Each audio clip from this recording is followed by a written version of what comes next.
I hear the junk press in La République du Cameroon is touting a diplomatic victory for Cameroon just for attending the US-Africa Summit 2022. What a media spin. So what is their diplomatic success in concrete terms?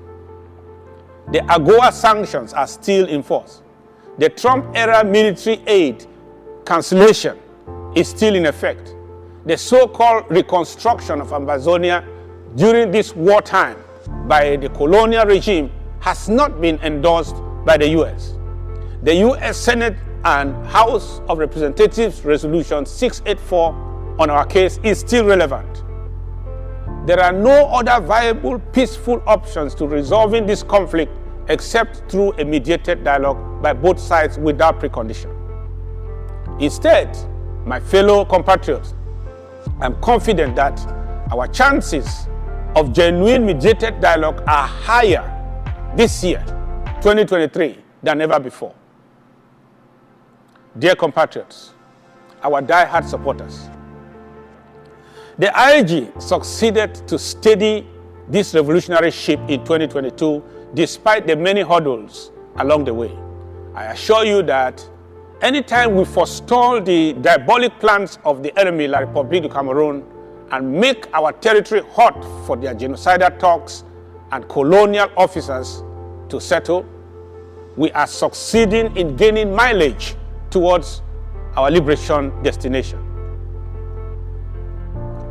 Our victory in this war is primarily to deny our enemies, both internal and external, the victory they hope for until we have our way. Anytime we puncture an offensive, diplomatic or otherwise, masterminded by the enemies, on the international stage or at home, we are advancing our liberation quest and furthering our goal towards negotiation as the 55th nation of Africa and the 196th nation of the world. Dear warriors, the indictment of some of our brave comrades of Ngoketunja origin in the United States court as a result of frivolous charges brought against them by some of our detractors sponsored by the enemy is just one of those seemingly regrettable events that has opened up another frontier for the world to understand our cause and plight in the controlled setting of a courtroom.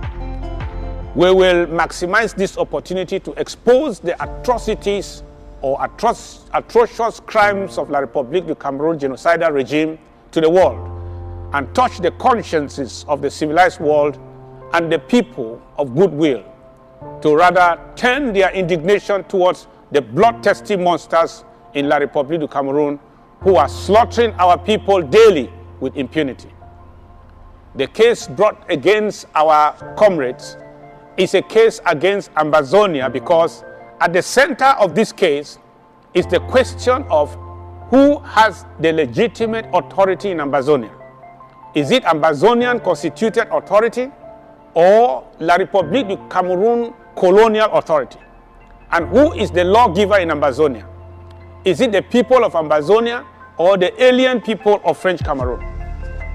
Only then are we going to say who has the rightful arresting authority in Ambazonia and who is the kidnapper, who is extorting money from Ambazonians and who is levying Ambazonians in Ngoketunja, legally speaking.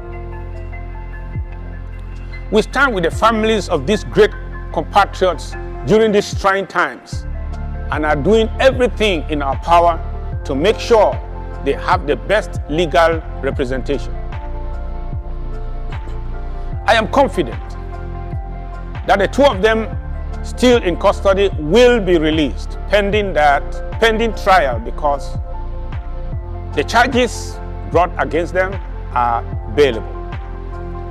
Let me use this opportunity to appreciate those who have gone the extra mile in supporting financially for their legal defense. It's also worth emphasizing that the right to self-defense is a universal right, a universal human right, and these civil rights brought against or civil charges brought against our compatriots do not reflect a change in U.S. policy or attitude towards our liberation cause. A victory, however, in the courts of the United States will enhance and strengthen our restoration quest, and I am positive that victory will be achieved.